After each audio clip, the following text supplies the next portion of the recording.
What's up guys, Chris here for GQ37, bringing you along for Project FX35. If you've been keeping up with the channel, you know I just recently picked up this 2008 FX35 tech package, and it has been highly neglected and hurricane battered, but I'm going to be bringing it back to life. It will soon be getting a paint job and fixing these cosmetic issues, but there's also a lot of small other issues, and I'm going to be bringing you along for the ride doing videos as I show you how to fix some of these things and hopefully help you with your FX35 journey as well. So here we go. What is up guys, Chris here for GQ37 and Project FX35. Today I am tackling the new headlights. I just got my car back from the body shop, and before it went and got repainted, my driver headlight started retaining water, some moisture. Randomly, it wasn't like that when I got it, but apparently the seal went bad, and I could take it out and unseal it, dry it out, try to reseal it, all that, but that's hit or miss. Headlights are really finicky. And, you know, I've already buffed them and they're yellowing again, the clear coat's gone, all that. I mean, I decide if I have to take the bumper off to take the headlight off, which you do, at least most of the way to get to those bolts, I'm just going to replace the headlights. So that's what we're doing today. Alright guys, welcome back. So I've decided to replace the headlights on this with the blacked out DRL projector headlights from Pro Tuning Lab. Now, I've seen these for various prices, about $410 on most sites, but through Pro Tuning Lab, I found them for $383.99, free shipping, and they got here within 2 to 3 days. So they came in really quick, and it saved me a little bit of money for the same ones everybody else was selling for more. So I'll put that link in the description if you're interested in these. I haven't heard much about these. I know they're getting pretty popular on the first gen FXs. I haven't heard much about light output. I haven't seen any install videos or anything like that on YouTube, so I'm going to do one today. But they look a lot like the OE Massives that I've seen on the G37 platform. A lot of people with those complain that the light output wasn't very good on the G37s. So they look good, but I haven't bought them for my car. I haven't heard much about these. I don't know if the light output's going to be a thing or not. So I went ahead and I ordered some new 6000K HID bulbs. I'm going to go ahead and replace the bulbs while I do this. But first things first, we gotta take off the bumpers. Alright guys, so the first thing I'm gonna be doing is popping some of these little plastic rivet fasteners up. I'm gonna be using this tool. I'll put a link in the description. It's one that I got when I bought a bunch of replacements for these plastic fasteners, because a lot of times they break. And with working on my G for the past several years, sometimes they pop up pretty well, sometimes they don't if they're old and brittle. So it came with this, so again I'll put that in a link in the description, along with the shirt if you like the GTR shirt. I'm a GTR fan. So anyway, so first thing I'm just going to be popping these up, and then we'll start with the side pieces. One.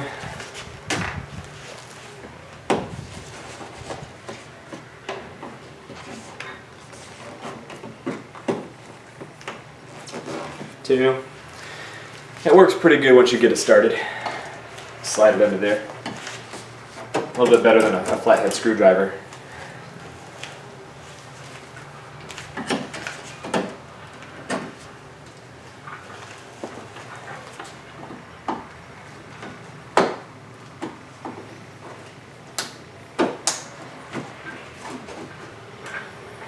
Alright, didn't break that one either, so good deal. Alright, so that's also the steps for removing the grill if you want to. Then you have to undo the clips on the inside. But that part is free, so now I've got to free the sides by the wheels and the under tray. Alright, so I just turned my wheel a little bit. Hopefully I can get away with getting to everything without having to take the wheel off. There's a screw here, and there's another one there. And it looks like a couple clips, so we'll see what that does.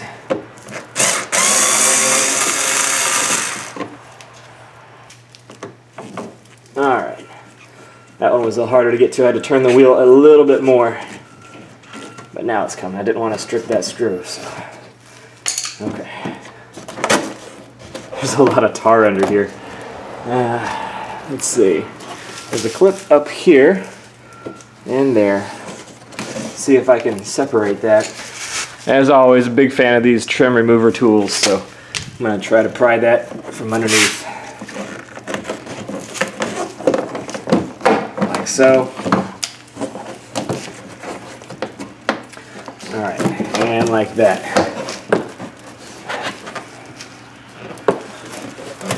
Those should be, man, you see all that trash coming down? You see all that tar and stuff? Man. Alright, so that's loose. Now I'm not going to pry anymore until I do the bolts underneath and on the other side. Otherwise I'm just going to be working against myself. There's several of these. Let's see what we got. 1, 2, 3, 4, 5, 6, 7, 8, 9, 10, 11, 12, 13, 14, 15. So we've got at least 15 of these. I may find another one while I'm under there.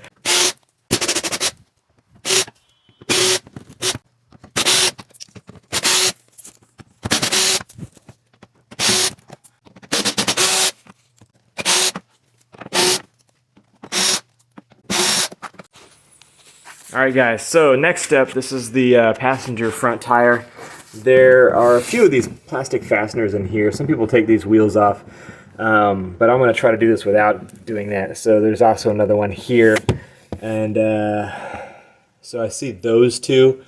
If there's another one, we'll find out. But I know we've got this one here and this one up here. So I'm going to go ahead and use my tool and remove those, and then I'm going to turn this tire the other way and do the other side, because having it turned out is the easiest way to get to that. So here we go.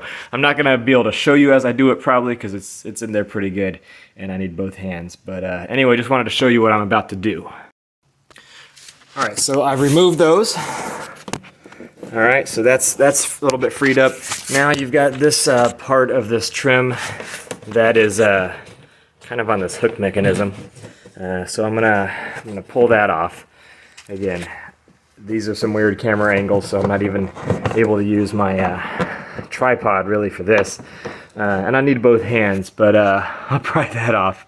And then there's another one up here. We'll see how far we have to go with this. There's one there and that one there. That should free it up enough, because at this point I'm beyond the bumper, you know. The bumper is right here. So I'm hoping if I can just get this one right here, then we'll be good to go. Okay, so I just used my plastic trim remover tool to go underneath this like so, and it separated it so that it's off. Hard to show you guys, but there we go. So that's free. I'm gonna do the same thing to the other side. All right, so these little fasteners on the side, it's like a two-part. This one sticks out and up, and then this other side curves in. You can kind of see from above. So you've got to kind of pull back on this while pushing in there, and you kind of have to have your other hand through the trim on this side to work it up. I've got one more I've got to get loose here, but I need two hands to do it, and it's a little tricky, so I'm going to work on that. Alright, so now that I've got the trim pulled back, there are two 10mm bolts, if you can see them. There's one here, and there's one up there, kind of pointing at it right there, and that's holding this side of the bumper on, so I need to get to those. And with my socket. Again, not going to be able to show you that because of this camera angle, unless I took the wheel off and had the camera inside the wheel well. Trying to avoid that, so here we go. Alright, so I just pulled those two bolts out with my arm and the socket wrench, pulling this end between here. I know it would be so much easier if I took my wheels off, but I just wanted to see if it could be done without doing that. So now I'm going to do the same thing on this side. Alright, so I just took those two bolts out. Here they are. Again, it's a lot easier with this whole tray that came down this time. So you can see that that is loose. A lot looser than I expected it to be. It almost fell up. So brace yourselves. Alright, so I'm going to gently lay this down on this carpet here and see exactly what we got, because I think this left side is still being held on a little bit. So let's see here. Alright, so as you can see, those two bolts were kind of holding it on, and then this is just barely hanging on. Gonna try to use my orange trim remover tool to get this last clip here underneath this headlight. It's really hard to see from this angle. Yeah, cannot get to it, so I'm going to need a long screwdriver, and I'm not sure this one's long enough to get to it.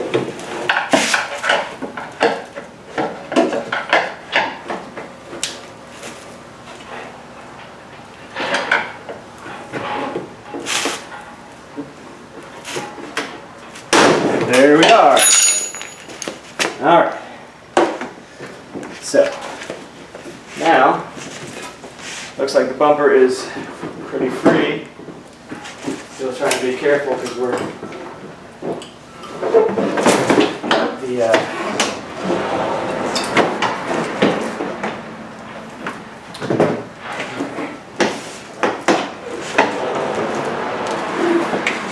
5 lights are still plugged in down there. Okay, trying to be gentle. Alright, so bumper off. These are the clips that were holding it on. This is the one I was having a hard time with. Thankfully it didn't break, but it was just hard to get to. Alright, so these are the bolts that we knew about, right? We could see those before the bumper, but I knew there was one more, which is why we had to take the bumper off. And that one more is there. Ironically though, this one appears to be missing already. So I don't know why or where that fell out at over the years, or if this headlight was replaced at one time, perhaps. Perhaps it was already repaired and now the repair has failed and it has water in it. Who knows? You know, with a used vehicle like this. But either way, we're going to go ahead and unbolt these and undo the headlight ballast and pull these out. I pretty much always wear gloves, but again, when you're dealing with headlights, and especially the bulbs, HID bulbs, it's very important to wear gloves. You don't want any of your oils touching those, and I'm going to put clean gloves before I start handling the bulbs. But anyway, you don't want to mess those up. Your oils get on there, they will burn out very quickly or not work at all, so just FYI. So here we go, I'm going to unbolt these. Alright, so we've got those 3 bolts out on each side, but as is the running theme with these vehicles, there's always one more bolt. And I didn't see this before, but coming back under here, there is this little doohickey here. It's a 10 millimeter as well, so it's just a little nut on the back of it, not a actual bolt. And the bolt goes through, and so it's one of these nuts on the back, and then we'll see what else. Then I'm going to need to undo this ballast. We've got our wiring. I'm going to need to unplug all of that and have that ready for the new light. So here we go. Again, I'm going to unplug this. I just pulled that off. We're going to need to squeeze and pull all of these. Sorry, that was a very loud truck.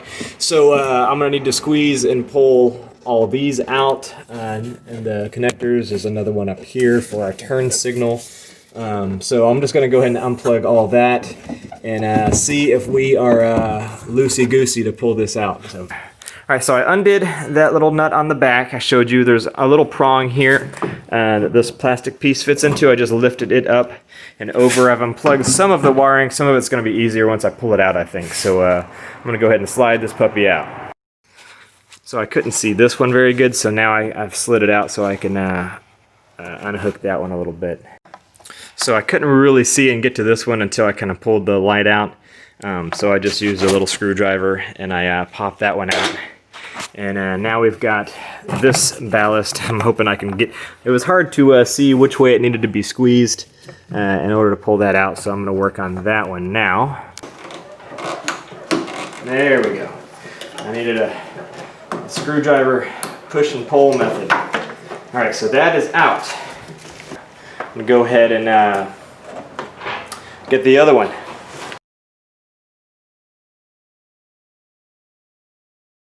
Alright guys, so here are the new headlights that are going to be going in, but before I just start bolting those in, I've got to remove the stabilizer and the HID set. I'm going to replace the bulb, but I got to remove the housing from the OEM unit. and apparently switch it over. So I'm going to be doing that before we bolt them back in.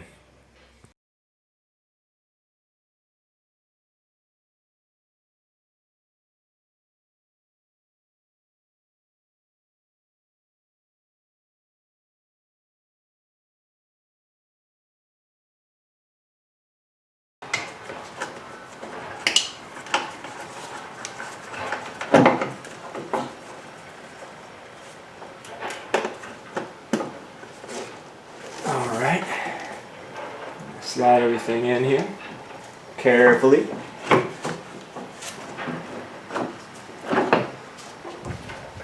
Again, you have this little plastic hook type of fastener that's going to hold it in place once you slide it in. And that'll keep your headlight from falling out while we test it. Alright, so that's pretty secure enough to test it. Alright. The HID's firing up, that sound, and we have lights.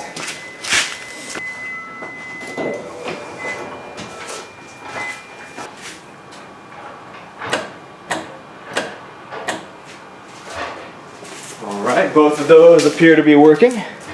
And so, there we go. The only thing I can't really test right now until it gets dark is the alignment, which I'm not really sure how much adjusting I could do, but I'll just shine that on my garage door as I back out tonight, and hopefully they're not too far out of whack. We'll see. But as far as daytime running light, let's see. Alright, so I was just checking to see if you turn the car on with the headlights off, if these automatically come on, and they don't. It could probably be wired to do that. If you tap into your accessory lights, that's what I did with my aftermarket daytime running lights I put on my G. But if you put these on the parking light mode, then they do come on without the headlights coming on. So that's probably what I'm just going to do that for now, to have those look while I'm driving. But anyway, this I'm going to go ahead and put the bumper back on in reverse order. I'm not going to show that, it's just reverse order. So here we go, the bumper's about to be back on. And bumper on. I like it. I'll have to get some matching fog lights next, perhaps. But all in all, it looks good. I'll just have to see how the light output is tonight and let you guys know, and see how it lines up on the garage door and when it gets a little bit darker. See if there's anything I can do to tweak it. But even with them off, the black housing, it just modernizes it a lot, I think. I think that looks a lot better. So yeah, even with the headlights off, just for the daytime running light portion, I think that modernizes this SUV a lot.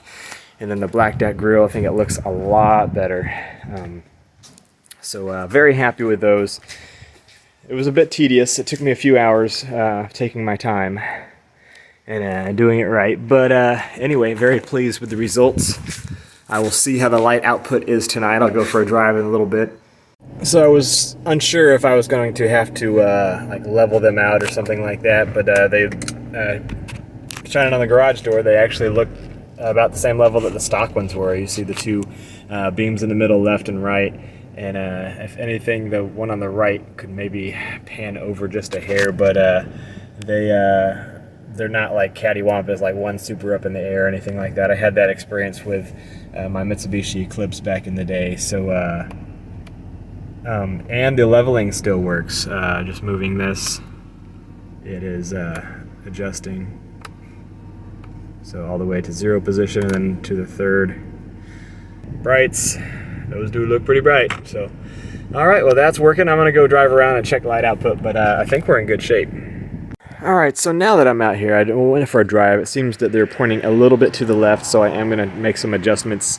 And if you have to adjust your lights, so here's passenger, just showing you here, there is an adjustment screw. And it is that little silver screw down there. Let me see if I can get in a little closer. So that's it right there. All right, so that silver screw. So if I turn the screw to the right, it's if you turn it to the right, it's going to adjust the beam to the left. If you turn the screw to the left, it's going to adjust the beam to the right, which is the way I needed to go. So I'll do that a little bit. And I'm going to adjust the one on the driver's side. But just wanted to show you that the adjustment screw so you can fine tune it if you need to.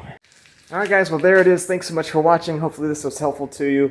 It took me a little bit of time, a few hours doing it right, and so I was just a lot of things. I didn't really cut out some steps, but there's just some things that I just couldn't show you because of the camera angle, so I just explained what it was or what I was doing. But pretty straightforward for the most part. Just take your time, be careful with it, and follow the directions that came with the lights as far as switching the ballast over. Be sure to like and subscribe and turn notifications on. More footage coming, more FX videos coming. There's a few more things I have to do. I'm still going to tackle the interior. My seat covers, custom seat covers I'm having made should be in next week, so we'll be doing that very soon. So stay tuned. I'll see you then.